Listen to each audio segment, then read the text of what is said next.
Evidentemente, nós temos ideias e pensamentos religiosos importantes: salvação, juízo, e tem um terceiro que é muito importante, que é o da sentença. Ora, quem está salvo, tudo bem. E quem não está salvo, o que vai acontecer? Então, sobre esses pensamentos, gravitavam sempre todo o entendimento judaico, até a chegada de Jesus, que é a segunda revelação. E Jesus, ele continuou adotando as ideias desses pensamentos religiosos importantes: salvação, juízo e sentença.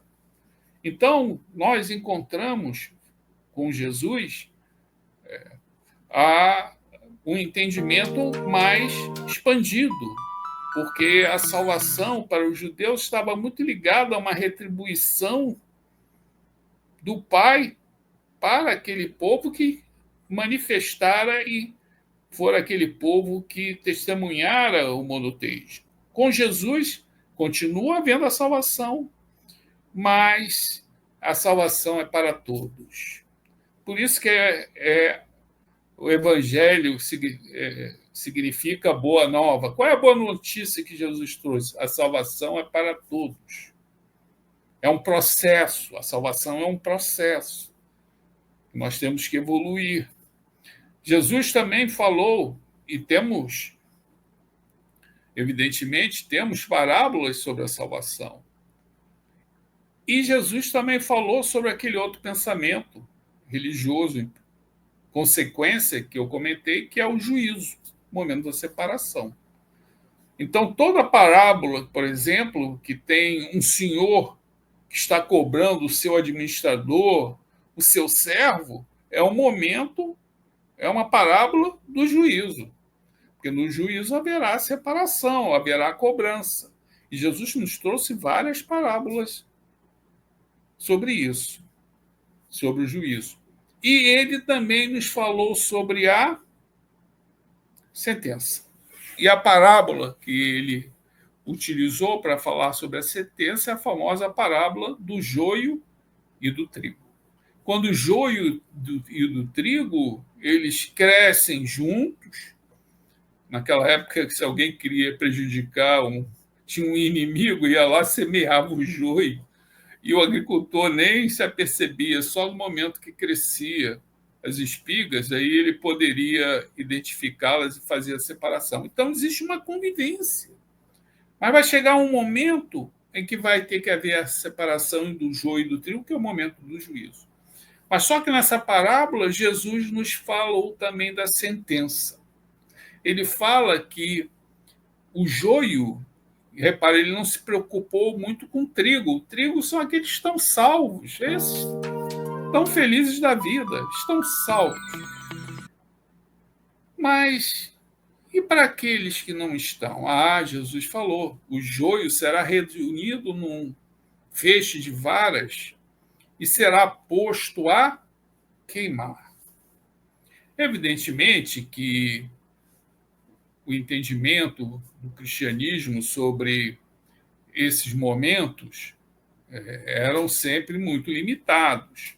Então, a partir dessa parábola do joio e do trigo, se entendeu de que aquele que não estava a salvo, esse realmente estava com um problema muito grande, porque esse iria arder lá no inferno. Evidentemente que a doutrina espírita veio nos trazer um esclarecimento muito grande a respeito desses pensamentos religiosos que são bastante importantes.